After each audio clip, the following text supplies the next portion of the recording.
ಎಲ್ರಿಗೂ ನಮಸ್ಕಾರ. ಗೆಳತಿ ದಿನಚರಿಗೆ ನಿಮ್ಮೆಲ್ಲರಿಗೂ ಸ್ವಾಗತ. ಹಬ್ಬ ಅಂತೂ ಮುಗೀತು. ವಿಡಿಯೋಸ್ ಅಂತೂ ತುಂಬ ಜನ ನೋಡಿ ಇಷ್ಟಪಟ್ಟಿದ್ದೀರಾ. ಹಬ್ಬದ ವ್ಲಾಗನ್ನು ತುಂಬ ಖುಷಿ ಆಯಿತು. ತುಂಬ ಒಳ್ಳೊಳ್ಳೆ ಕಮೆಂಟ್ಸ್ ಹಾಕಿದ್ದೀರಾ. ಕಮೆಂಟ್ಸ್ ಓದುವಾಗ್ಲಂತೂ ಇನ್ನೂ ಹೆಚ್ಚಿಗೆ ಖುಷಿ ಆಯಿತು.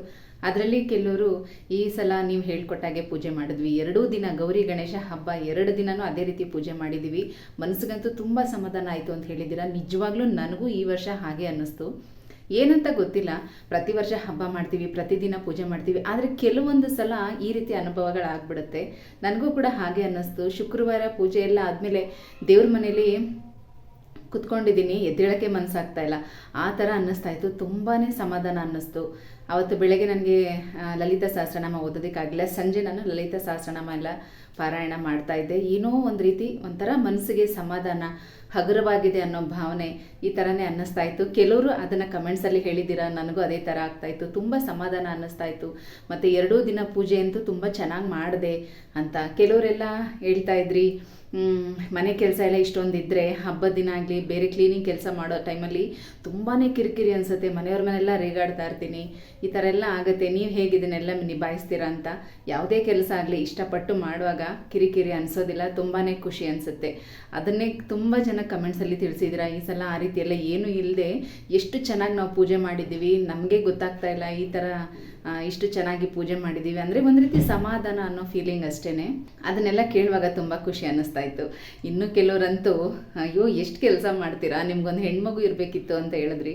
ನಿಜ, ನನಗೂ ಅನಿಸುತ್ತೆ. ತುಂಬಾ ಇಷ್ಟ ಇತ್ತು. ಏನು ಮಾಡೋದು, ಆ ದೇವ್ರು ಕೊಡಬೇಕು ಅಲ್ವಾ, ನಮ್ಮ ಕೈಯಲ್ಲಿ ಏನಿರುತ್ತೆ. ಆದರೂ ನನ್ನ ತಂಗಿ ಮಕ್ಕಳು ತುಂಬಾ ಹೆಲ್ಪ್ ಮಾಡ್ತಾರೆ ನನಗೆ, ಇಲ್ಲ ಅಂತಲ್ಲ. ಕರೆದ್ರೆ ಅವರು ಕೂಡ ಬಂದು ಹೆಲ್ಪ್ ಮಾಡಿಕೊಡ್ತಾರೆ. ಆದರೆ ಅವ್ರಿಗೆ ಟೆಸ್ಟ್ಗಳು, ಎಕ್ಸಾಮ್ಗಳು, ಇಂಟರ್ನಲ್ಸು ಈ ಥರದ್ದೆಲ್ಲ ಇರುವಾಗ ನಾನು ಕೂಡ ಕರೆಯೋಕ್ಕೆ ಹೋಗೋದಿಲ್ಲ. ಬೇರೆ ಟೈಮಲ್ಲೆಲ್ಲ ಬಂದು ತುಂಬಾ ಹೆಲ್ಪ್ ಮಾಡ್ತಾರೆ ಅವರು. ಮತ್ತು ಈ ರೀತಿ ಹಬ್ಬದ ಟೈಮಲ್ಲಿ ಅವ್ರ ಮನೇಲೂ ಕೆಲಸ ಇರುತ್ತೆ ಅಲ್ವಾ, ಅದನ್ನು ನೋಡಿ ಕರೆಯೋದಕ್ಕಾಗಲ್ಲ. ಕೆಲವು ಸಲ ಅವ್ರಿಗೂ ಪೀರಿಯಡ್ಸ್ ಪ್ರಾಬ್ಲಮ್ ಎಲ್ಲ ಇರುತ್ತೆ, ಅಂಥ ಟೈಮಲ್ಲೆಲ್ಲ ಬರೋದಿಲ್ಲ. ಬೇರೆ ಟೈಮಲ್ಲಿ ಏನಾದರೂ ಹೇಳಿದ್ರೆ ಪಾಪ ತುಂಬ ಚೆನ್ನಾಗಿ ಮಾಡಿಕೊಡ್ತಾರೆ. ಮತ್ತು ಪ್ರತಿದಿನ ಅಷ್ಟೇ, ಈಗ ನನ್ನ ಅಂಗಡಿ ಮತ್ತು ಅವ್ರ ಮನೆ 2 ಒಂದೇ ಬಿಲ್ಡಿಂಗಲ್ಲೇ ಇರೋದು. ಹಾಗಾಗಿ ಟೈಮ್ ಕರೆಕ್ಟಾಗಿ ಟೀ, ಕಾಫಿ, ಮತ್ತು ಯಾರಾದರೂ ನನ್ನ ಫ್ರೆಂಡ್ಸ್ ಬಂದರೂ ಕೂಡ ಅಷ್ಟೇ, ನನ್ನನ್ನು ಮಾತಾಡ್ಸೋದಕ್ಕೆ ಅಂತ ಬಂದರೆ ಅವ್ರಿಗೂ ಕೂಡ ಟೀ, ಕಾಫಿ ಎಲ್ಲ ಮಾಡಿಕೊಡೋದು, ಆ ಥರ ತುಂಬ ಕೇರ್ ಮಾಡೋದು, ತುಂಬ ಚೆನ್ನಾಗಿ ನೋಡ್ಕೊಳ್ಳೋದು ಎಲ್ಲ ಮಾಡ್ತಾರೆ. ನನಗಂತೂ ಹೆಣ್ಮಕ್ಳಿಲ್ಲ ಅನ್ನೋಂಥ ಫೀಲಿಂಗ್ ಅಂತೂ ಇಲ್ಲವೇ ಇಲ್ಲ. 2 ಹೆಣ್ಮಕ್ಳಿದ್ದಾರೆ. 2 ಅಲ್ಲ 4 ಜನ. ತಮ್ಮನಿಗೆ 2 ಹೆಣ್ಮಕ್ಳು, ತಂಗಿಗೆ 2 ಹೆಣ್ಮಕ್ಳು, ಒಟ್ಟು 4 ಜನ ಹೆಣ್ಮಕ್ಳಿದ್ದಾರೆ. ನಾನು ಯಾಕೆ ಚಿಂತೆ ಮಾಡಬೇಕು ಅಲ್ವಾ. ಒಟ್ಟಿನಲ್ಲಿ ನೀವು ಇಷ್ಟೆಲ್ಲ ಕೇರ್ ಮಾಡಿ ಹೇಳ್ತೀರಲ್ಲ, ಅದು ತುಂಬಾ ಖುಷಿ ಕೊಡುತ್ತೆ. ತುಂಬಾ ಧನ್ಯವಾದಗಳು. ಆ ವಿಡಿಯೋ ತುಂಬ ಜನ ಇಷ್ಟಪಟ್ಟಿದ್ದೀರಾ, ಒಳ್ಳೊಳ್ಳೆ ಕಮೆಂಟ್ಸ್ ಹಾಕಿದ್ದೀರಾ. ಪೂಜೆ ಚೆನ್ನಾಗಿದೆ, ನೀವು ಚೆನ್ನಾಗಿ ಕಾಣ್ತಾ ಇದ್ದೀರಾ, ಈ ರೀತಿ ಎಲ್ಲ ತುಂಬಾ ಖುಷಿ ಅನ್ನಿಸ್ತು. ಮತ್ತು ಇವತ್ತು ಮಂಡೇ ಬ್ಲಾಗನ್ನು ಶೇರ್ ಮಾಡ್ಕೋತಾ ಇದ್ದೀನಿ. ತುಂಬಾ ಸಿಂಪಲ್ ವಿಡಿಯೋ. ಗೌರಿ ಪೂಜೆಗೆ ಇಟ್ಟಿದ್ದ ಸಾಮಾನುಗಳು ಅದನ್ನೆಲ್ಲ ತೆಗೆದು ಎಲ್ಲ ಜೋಡಿಸ್ತಾ ಇದ್ದೆ. ಹಾಗೆ ಅದನ್ನೆಲ್ಲ ನಿಮ್ಮ ಜೊತೆಗೆ ಶೇರ್ ಮಾಡ್ಕೋತಾ ಇದ್ದೀನಿ. ಬ್ಲೌಸ್ ಪೀಸ್ ತೊಗೊಳ್ಳುವಾಗ ಇದು ಯಾವ ಸೀರೆಗೆ ಮ್ಯಾಚ್ ಆಗುತ್ತೆ ಅಂತ ಏನೂ ಯೋಚನೆ ಮಾಡಲಿಲ್ಲ. ಈಗ ನೋಡ್ತಾ ಇದ್ದೀನಿ ಯಾವ ಸೀರೆಗೆ ಅದನ್ನು ಮ್ಯಾಚ್ ಮಾಡಿ ಸ್ಟಿಚ್ ಮಾಡ್ಕೊಳ್ಳೋದು. ಯಾಕಂದರೆ ಪೂಜೆಗೆ ಇಟ್ಟಿದ್ದಲ್ವಾ, ಅದನ್ನು ಯಾರಿಗೂ ಕೊಡೋ ಹಾಗಿಲ್ಲ, ನಾನೇ ಯೂಸ್ ಮಾಡ್ಕೋಬೇಕು. ಹಾಗಾಗಿ ಇವಾಗ ವಾರ್ಡ್ರೋಬನ್ನು ನೋಡೋಣ ಅಂತ ಬಂದಿದ್ದೀನಿ. ಯಾವ ಸೀರೆಗೆ ಆ ಬ್ಲೌಸ್ ಮ್ಯಾಚ್ ಆಗುತ್ತೆ ಅಂತ ನೋಡಬೇಕು. ಇವತ್ತಂತೂ ನಿಮಗೆ ತೋರಿಸಲ್ಲ, ಯಾಕಂದರೆ ತುಂಬ ಮೆಸ್ಸಿ ಆಗಿದೆ, ಇನ್ನು ಕ್ಲೀನ್ ಮಾಡಬೇಕು, ಟೈಮ್ ಇಲ್ಲ. ನಾನು ಯಾವಾಗಲೂ ಅಷ್ಟೇ ಹಬ್ಬಕ್ಕಿಂತ ಮೊದಲೇ ಎಲ್ಲ ಮನೆಯೆಲ್ಲ ಕ್ಲೀನ್ ಮಾಡ್ತಾ ಇರ್ತೀನಲ್ಲ, ಆವಾಗ ಸ್ವಲ್ಪ ಟೈಮ್ ಮಾಡಿಕೊಂಡು ಬೀರುಗಳು, ಕಬೋರ್ಡ್ ಎಲ್ಲನೂ ಕ್ಲೀನ್ ಮಾಡಿಬಿಡ್ತೀನಿ. ಆದರೆ ಹಿಂದಿಂದನೇ ವರಮಹಾಲಕ್ಷ್ಮಿ ಹಬ್ಬ ಅದ್ರದ್ದು ಕೆಲಸ, ಅದಾದಮೇಲೆ ಗೌರಿ ಗಣೇಶ ಹಬ್ಬದ ಕೆಲಸ, ತುಂಬ ಬ್ಯುಸಿ ಇದ್ದಿದ್ದ ಕಾರಣ ವಾರ್ಡ್ರೋಬ್ ಕ್ಲೀನ್ ಮಾಡೋದಕ್ಕಾಗಿಲ್ಲ. ಇನ್ನೊಂದು ಸಲ ಸೀರೆ ಎಲ್ಲ ನೀಟಾಗಿ ಜೋಡಿಸಿ ಆಮೇಲೆ ಒಂದು ಸಲ ನಿಮಗೆ ಬೇಕಾದರೆ ತೋರಿಸ್ತೀನಿ ಯಾವ ಸೀರೆಗೆ ಆ ಬ್ಲೌಸ್ ಮ್ಯಾಚ್ ಆಗ್ಬೋದು ಅಂತ. ನಿಮಗೂ ತೋರಿಸ್ತೀನಿ ಅದು ಮ್ಯಾಚ್ ಆಗುತ್ತಾ ಇಲ್ವಾ ಅಂತ ಹೇಳಿ. ಯಾಕಂದರೆ ಕಾಂಟ್ರಾಸ್ಟ್ ಬ್ಲೌಸ್ ಅಷ್ಟೇ. ಬ್ಲೌಸ್ ಪೀಸ್ ಬಂದು ಡಾರ್ಕ್ ಗ್ರೀನ್ ಅಂತ ತೊಗೊಂಡಿರೋದು. ಹಾಗಾಗಿ ಯಾವುದಾದ್ರೂ ಸೀರೆಗೆ ಅದನ್ನು ಮ್ಯಾಚ್ ಮಾಡ್ಬೋದು, ಕಾಂಟ್ರಾಸ್ಟ್ ಆಗಿ ಹಾಕ್ಬೋದು. ಕೆಲವೊಂದು ಸೀರೆಗಳದ್ದು ಬ್ಲೌಸು ತುಂಬ ಟೈಟ್ ಆಗಿಬಿಟ್ಟಿರುತ್ತೆ, ಸುಮಾರು ಒಂದು 5-6 ವರ್ಷದ ಸೀರೆ.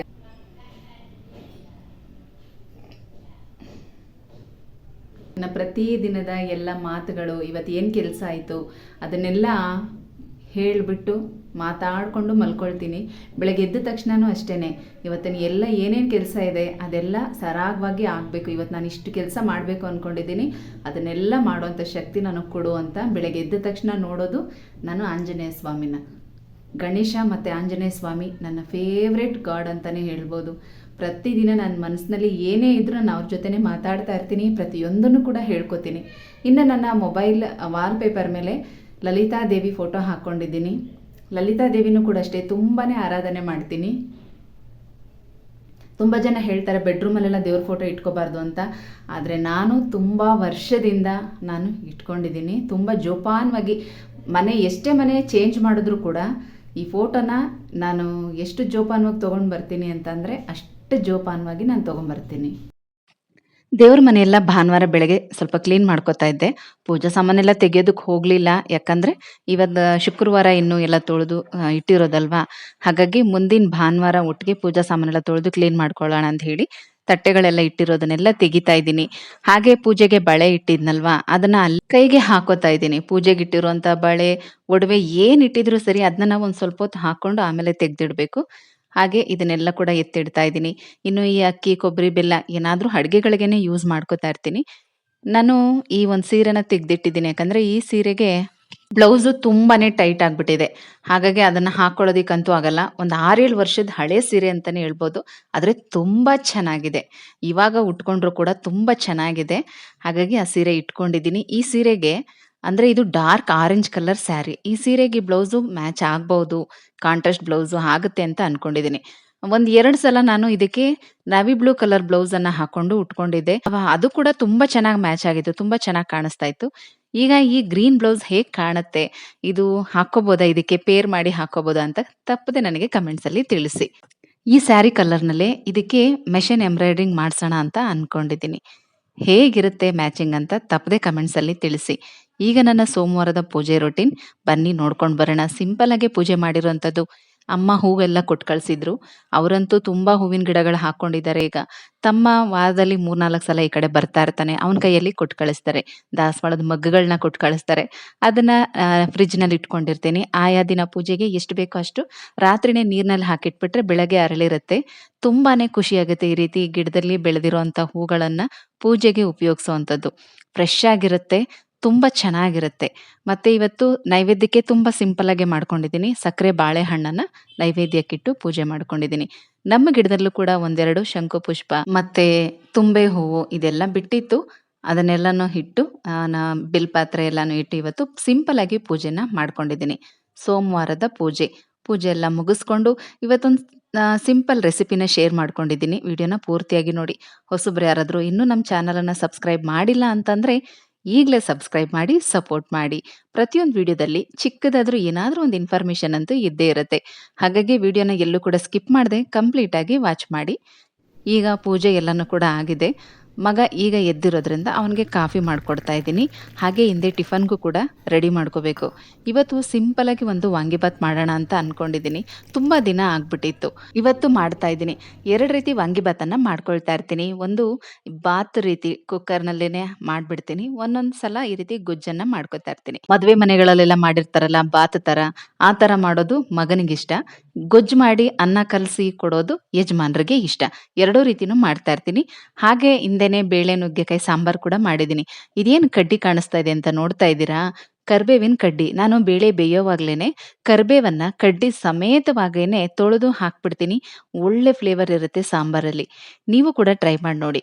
ಒಗ್ಗರಣೆಗೆ ಹಾಕುವಾಗ ಎಲೆಗಳನ್ನ ಮಾತ್ರ ಬಿಡಿಸ್ಕೊಂಡು ಒಗ್ಗರಣೆಗೆ ಹಾಕೋತೀನಿ. ಬೇಳೆ ಬೇಯೋದಕ್ಕೆ ಇಡುವಾಗ ಅದನ್ನು ಕಡ್ಡಿ ಸಮೇತನೇ ಹಾಕ್ಬಿಡ್ತೀನಿ. ತುಂಬ ಚೆನ್ನಾಗಿರುತ್ತೆ ಸಾಂಬಾರು ಟೇಸ್ಟು. ಬಡಿಸುವಾಗ ಆ ಕಡ್ಡಿನ ಎತ್ತಿ ಹಾಕ್ಬಿಟ್ಟು ನಾವು ಬಡಿಸ್ಬೋದು. ಮತ್ತು ಅನ್ನಕ್ಕೂ ಕೂಡ ಇಟ್ಬಿಟ್ಟಿದ್ದೀನಿ ಆ ಕಡೆ. ವಾಂಗಿಬಾತ್ಗೆ ಬದನೆಕಾಯನ್ನು ಸ್ವಲ್ಪ ಸಣ್ಣದಾಗಿ ಕಟ್ ಮಾಡ್ಕೊತಾ ಇದ್ದೀನಿ. ಕೆಲವ್ರಿಗೆ ಬದನೆಕಾಯಿ ದಪ್ಪ ದಪ್ಪ ಕಟ್ ಮಾಡ್ಕೊಂಡ್ರೆ ಇಷ್ಟ ಆಗುತ್ತೆ. ನನಗಂತೂ ಅನ್ನದಲ್ಲಿ ಬದನೆಕಾಯಿ ಕಾಣಿಸ್ಬಾರ್ದು. ಹಾಗಾಗಿ ಸಣ್ಣದಾಗಿ ಕಟ್ ಮಾಡಿಬಿಡ್ತೀನಿ. ಅನ್ನದ ಜೊತೆ ಸೇರಿಸಿ ಹಾಗೆ ತಿನ್ಕೋಬೋದು ಅಂತ. ಬದನೆಕಾಯಿ ದಪ್ಪ ಕಟ್ ಮಾಡಿದ್ರೆ ನನಗೂ ಕೂಡ ಇಷ್ಟ ಆಗೋದಿಲ್ಲ. ಇನ್ನು ಇದಕ್ಕೆ ಕ್ಯಾಪ್ಸಿಕಮು, ಹಸಿ ಬಟಾಣಿ ಎಲ್ಲ ಹಾಕೊಂಡ್ರೆ ಇನ್ನೂ ತುಂಬ ಚೆನ್ನಾಗಿರುತ್ತೆ. ಇವತ್ತು ಬದನೆಕಾಯಿ ಮಾತ್ರ ಇತ್ತು. ಹಾಗಾಗಿ ಸ್ವಲ್ಪ ಕಡಲೆಬೇಳೆ, ಕಡಲೆಕಾಯಿ ಬೀಜ ಒಗ್ಗರಣೆಗೆ ಹಾಕ್ಕೊಂಡು ಮಾಡ್ತಾ ಇದ್ದೀನಿ. ಒಣಗಿದ ಮೆಣಸಿನ್ಕಾಯಿ, ಕರಿಬೇವು ಮತ್ತು ಹೆಚ್ಚಿಟ್ಟಿರುವಂಥ ಬದನೆಕಾಯಿ ಎಲ್ಲನೂ ಕೂಡ ಹಾಕಿ ಚೆನ್ನಾಗಿ ಫ್ರೈ ಮಾಡ್ಕೊತಾ ಇದ್ದೀನಿ. ಒಂದು ಕಡೆ ಹುಣಸೆ ಹಣ್ಣನ್ನು ಕೂಡ ನೆನೆಸಿಟ್ಕೊಂಡಿದ್ದೀನಿ. ಅರ್ಧ ಹೋಳು ಕೊಬ್ಬರಿಯನ್ನು ಮಿಕ್ಸಿನಲ್ಲಿ ಪುಡಿ ಮಾಡಿ ಇಟ್ಕೊಂಡಿದ್ದೀನಿ. ಕೊಬ್ಬರಿ ತುರಿ ನಾವು ಹೆಚ್ಚಿಗೆ ಹಾಕಿದಷ್ಟು ವಾಂಗಿಬಾತ್ ಟೇಸ್ಟು ತುಂಬಾ ಚೆನ್ನಾಗಿರುತ್ತೆ. ನೀವು ಒಂದ್ಸಲ ಟ್ರೈ ಮಾಡಿ ನೋಡಿ. ಈಗ ಹುಣಸೆ ಹುಳಿನೂ ಕೂಡ ಹಾಕೋತಾ ಇದ್ದೀನಿ. ತುಂಬ ಜನ ಹುಣಸೆ ಹುಳಿನ ಹಾಕೋದಿಲ್ಲ ಅಂತ ಅನ್ಕೊಂಡಿದ್ದೀನಿ. ಕೆಲವರು ಟೊಮೆಟೊ ಹಾಕೋತಾರೆ. ಇನ್ನು ಕೆಲವರು ಹಾಗೆ ಪೌಡ್ರನ್ನ ಹಾಕಿ ಅನ್ನ ಕಲಸಿ ಆಮೇಲೆ ನಿಂಬೆ ಹಣ್ಣನ್ನ ಹಿಂಡ್ಕೋತಾರೆ. ನಾನು ಈ ರೀತಿ ಹುಳಿಯನ್ನ ಬಿಟ್ಟು ಮಾಡ್ತಾ ಇದ್ದೀನಿ. ಇದು ಕೂಡ ಟೇಸ್ಟ್ ತುಂಬಾನೇ ಚೆನ್ನಾಗಿರುತ್ತೆ. ಮತ್ತೆ ನೀವು ಜಾಸ್ತಿ ಕ್ವಾಂಟಿಟಿಯಲ್ಲಿ ಮಾಡುವಾಗಲೂ ಕೂಡ ಹುಣಸೆ ಹುಳಿನ ಬಳಸಿ ವಾಂಗಿಬಾತ್ ಗೊಜ್ಜನ್ನ ಮಾಡ್ಕೊಳ್ಳೋದ್ರಿಂದ ತುಂಬ ಜಾಸ್ತಿ ಜನಕ್ಕೆ ಮಾಡ್ಕೋಬಹುದು. ತುಂಬ ಚೆನ್ನಾಗಿರುತ್ತೆ. ಟೇಸ್ಟ್ ಕೂಡ ತುಂಬ ಚೆನ್ನಾಗಿರುತ್ತೆ. ಈಗ ಅದು ಹುಣಸೆ ಹುಳಿ ಕುದೀತಾ ಇದೆ. ಬೆಲ್ಲ ಹಾಕೋತಾ ಇದ್ದೀನಿ. ಈಗ ಮನೇಲಿ ಬೆಲ್ಲದ ದೀಪ ಎಲ್ಲ ಹಚ್ಚಿರ್ತೀವಲ್ಲ, ಆ ಬೆಲ್ಲನೆಲ್ಲ ಹಾಗೆ ತೆಗೆದಿಟ್ಕೊಂಡಿರ್ತೀನಿ. ಈ ರೀತಿ ವಾಂಗಿಬಾತು, ಪುಳಿಯೋಗರೆ, ಬಿಸಿಬೇಳೆ ಬಾತು ಮತ್ತೆ ಇಡ್ಲಿಗೆ ಸಾಂಬಾರ್ ಮಾಡ್ತೀವಲ್ಲ, ಆ ಸಾಂಬಾರ್ ಮಾಡುವಾಗ ನಾನು ಆ ಬೆಲ್ಲನ ತೊಳೆದು ನಾನು ಉಪಯೋಗಿಸ್ಕೊಳ್ತಾ ಇರ್ತೀನಿ. ತುಂಬ ಜನ ಕೇಳ್ತಾ ಇರ್ತೀರಲ್ವಾ, ದೀಪ ಹಚ್ಚಿದ್ಮೇಲೆ ಆ ಬೆಲ್ಲನ ಏನ್ ಮಾಡ್ಬೇಕು ಅಂತ. ಅಕ್ಕಿ ಮತ್ತೆ ಬೆಲ್ಲನ ಈ ರೀತಿ ನಾವು ವೆಜ್ ಅಡುಗೆಗಳಿಗೆ ಯೂಸ್ ಮಾಡ್ಕೋಬಹುದು. ಅಕ್ಕಿನೂ ಅಷ್ಟೇ ನಾವು ವೈಟ್ ರೈಸ್ ಮಾಡ್ಕೊಂಡು ಊಟ ಮಾಡ್ಬೋದು. ಮತ್ತೆ ಬೆಲ್ಲನ ಈ ರೀತಿ ನಾವು ಬೆಳಗಿನ ಟಿಫನ್ ಐಟಮ್‌ಗೆ ಯೂಸ್ ಮಾಡ್ಕೋಬಹುದು. ಅದ್ರಲ್ಲಿ ಬರೀ ಸಿಹಿನೇ ಮಾಡ್ಬೇಕು ಅಂತಂದ್ರೆ ಎಷ್ಟು ಅಂತ ಸ್ವೀಟ್ ಐಟಮ್ ಮಾಡ್ಕೊಂಡು ತಿನ್ನಕ್ಕಾಗತ್ತೆ. ಕೆಲವ್ರಿಗೆ ಸ್ವೀಟ್ ಐಟಮ್‌ಗಳು ಇಷ್ಟನೇ ಆಗೋದಿಲ್ಲ. ಅಂಥವ್ರು ಈ ರೀತಿ ಕೂಡ ಅಕ್ಕಿ, ಬೆಲ್ಲ ಅದನ್ನೆಲ್ಲ ನಾವೇನ್ ಪೂಜೆಗೆ ಯೂಸ್ ಮಾಡಿರ್ತೀವಿ ಅದನ್ನ ಈ ರೀತಿ ಕೂಡ ಯೂಸ್ ಮಾಡ್ಕೋಬಹುದು. ನಾನು ಕೂಡ ಹಾಗೆ ಮಾಡ್ತಾ ಇರ್ತೀನಿ. ಚಿಕ್ಕ ಚಿಕ್ಕ ಬೆಲ್ಲದ ಅಚ್ಚುಗಳನ್ನ ತಂದಿಟ್ಕೊಂಡಿದ್ದೀನಿ. ಪ್ರತಿ ಹುಣ್ಣಿಮೆಗೆ ದೀಪ ಹಚ್ತಾ ಇರ್ತೀನಿ. ಆಮೇಲೆ ಅದನ್ನ ಹಾಗೆ ತೆಗೆದಿಟ್ಟು ಈ ರೀತಿ ಟಿಫನ್ ಐಟಮ್‌ಗೆಲ್ಲ ಯೂಸ್ ಮಾಡ್ಕೋತಾ ಇರ್ತೀನಿ. ಮತ್ತೆ ವಾಂಗಿಬಾತ್ ಮತ್ತೆ ಬಿಸಿಬೇಳೆಬಾತ್ ಪೌಡರ್ ಕೂಡ ಅಷ್ಟೇ. ಮನೆಗೆ ನಾನು ಸಾಂಬಾರ್ ಪೌಡರ್ ಮಾಡ್ಕೊಳ್ಳುವಾಗಲೇ ಅದನ್ನು ಮಾಡಿಟ್ಕೋತೀನಿ. ಈಗ ಸ್ವಲ್ಪ ಖಾಲಿ ಆಗಿತ್ತು ಅಂತ ಹೇಳಿ ಅಂಗಡಿದು ಪೌಡರನ್ನ ತರಿಸ್ಕೊಂಡಿದ್ದೀನಿ. ಅದನ್ನೇ ಹಾಕಿ ನಾನು ಮಾಡ್ತಾ ಇದ್ದೀನಿ. ಅದು ಕೂಡ ಒಳ್ಳೆ ಟೇಸ್ಟನ್ನ ಕೊಡುತ್ತೆ. ಹುಣಸೆ ಹುಳಿ ಚೆನ್ನಾಗಿ ಅದು ಕುದೀತಾ ಗಟ್ಟಿ ಆದ್ಮೇಲೆ ಪೌಡ್ರನ್ನು ಕೂಡ ಹಾಕೊಂಡು ಕೈ ತಿರುಗಿಸ್ತಾನೆ ಇರಬೇಕು. ಬೆಲ್ಲ ಹಾಕಿದ್ಮೇಲೆ ಅದು ತಳ ಹಿಡಿಯೋ ಚಾನ್ಸಸ್ ಇರುತ್ತೆ. ಹಾಗಾಗಿ ಮುಂದೆನೇ ನಿಂತ್ಕೊಂಡಿರ್ಬೇಕು, ತಿರುಗಿಸ್ತಾನೆ ಇರಬೇಕು. ಆ ತಿರುಗಿಸ್ತಾ ಅದು ಸ್ವಲ್ಪ ಗಟ್ಟಿ ಆಗ್ತಾ ಇದ್ದ ಹಾಗೇನೆ ಪೌಡ್ರ್ ಹಾಕೋಬೇಕು. ಅಂದ್ರೆ ವಾಂಗಿಬಾತ್ ಪೌಡ್ರ್ ಹಾಕೋಬೇಕು. ಆಮೇಲೆ ಕೊಬ್ಬರಿ ಏನು ನಾವು ಪೌಡ್ರ್ ಮಾಡಿಟ್ಟಿರ್ತೀವಿ ಅದನ್ನು ಕೂಡ ಅಷ್ಟೇ ನೋಡ್ಕೊಂಡು ಹಾಕೋತಾ ಇರಬೇಕು. ಕೆಲವು ಸಲ ನಾವು ಎಷ್ಟೇ ಎಣ್ಣೆ ಹಾಕಿದ್ರೂ ಕೂಡ ಕೊಬ್ಬರಿ ಪುಡಿ ಹಾಕಿದ್ಮೇಲೆ ಅದು ಎಣ್ಣೆ ಎಲ್ಲ ಹೀರ್ಕೊಂಡ್ಬಿಡುತ್ತೆ. ಹಾಗಾಗಿ ಎಷ್ಟು ಬೇಕೋ ಅಷ್ಟು ನೋಡ್ಕೊಂಡು ನಾವು ಗೊಜ್ಜು ಎಷ್ಟು ಗಟ್ಟಿ ಬೇಕು ಅನ್ನೋದನ್ನ ನೋಡ್ಕೊಂಡು ನಾವು ಕೊಬ್ಬರಿ ಪುಡಿನ ಹಾಕೋಬಹುದು. ನಾನಿಲ್ಲಿ ಅರ್ಧ ಹೋಳು ಕೊಬ್ಬರಿಯನ್ನ ಪುಡಿ ಮಾಡಿಟ್ಟಿದ್ದೆ. ಅದಷ್ಟನ್ನು ಕೂಡ ಯೂಸ್ ಮಾಡ್ಕೊಂಡಿದ್ದೀನಿ. ತುಂಬಾ ಚೆನ್ನಾಗಿ ಬಂದಿದೆ. ಮತ್ತೆ ನಾವು ಕೊಬ್ಬರಿ ಪುಡಿ ಹಾಕಿರೋದ್ರಿಂದ ಏನು ಕೆಡುತ್ತೆ ಅನ್ನೋ ಚಾನ್ಸಸ್ ಎಲ್ಲ ಏನೂ ಇಲ್ಲ. ಬೇಕಾದ್ರೆ ನಾವು ಹೊರಗಡೆ ಫ್ರಿಡ್ಜ್ ಅಲ್ಲದೆ ಹೊರಗಡೆ ಇಟ್ಟರು ಕೂಡ ಒಂದು 4-5 ದಿನ ಗೊಜ್ಜನ್ನ ಹೊರಗಡೆ ಇಡ್ಬೋದು. ಫ್ರಿಡ್ಜಲ್ಲಿ ಇಟ್ಕೊಂಡು ಯೂಸ್ ಮಾಡ್ತೀವಿ ಅಂದ್ರೆ 1 ವಾರ ತನಕ ನಾವು ಯೂಸ್ ಮಾಡ್ಕೋಬಹುದು. ಆದ್ರೆ ಅಷ್ಟೊಂದೆಲ್ಲ ಇಟ್ಟು ನಾನು ಕೂಡ ಯೂಸ್ ಮಾಡೋದಿಲ್ಲ. ಮತ್ತೆ ಇಷ್ಟು ಗೊಜ್ಜು ನನ್ನೊಬ್ಳಿಗೆ ಯೂಸ್ ಆಗೋದು ಇಲ್ಲ. ಒಂದು ಟೈಮ್‌ಗೆ ಎಷ್ಟು ಬೇಕೋ ಅಷ್ಟು ಇಟ್ಕೊಳ್ತೀನಿ. ಇನ್ನು ಉಳಿದಿದ್ದನ್ನ ತಮ್ಮ ಬರ್ತಾ ಇರ್ತಾನೆ ಮತ್ತೆ ತಂಗಿ ಮಕ್ಳಿಗೆ ಅವ್ರಿಗೂ ಕೂಡ ಸ್ವಲ್ಪ ತಗೊಂಡು ಹೋಗಿ ಕೊಟ್ಬಿಡ್ತೀನಿ.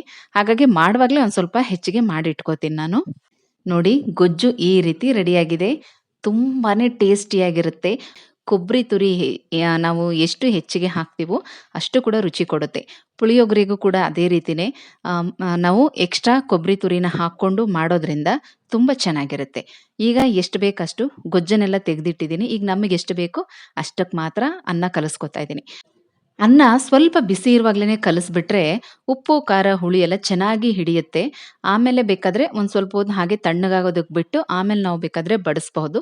ಕೆಲವರು ಬಿಸಿ ಬಿಸಿ ಇಷ್ಟಪಡೋರಾದ್ರೆ ಬಿಸಿ ಬಿಸಿಯಾಗಿ ನಾವು ಬಡಿಸ್ಬಹುದು. ನೋಡಿ ಈ ರೀತಿ ಬಿಸಿ ಬಿಸಿಯಾಗಿ ರುಚಿ ರುಚಿಯಾದ ವಾಂಗಿಬಾತ್ ರೆಡಿಯಾಗಿದೆ.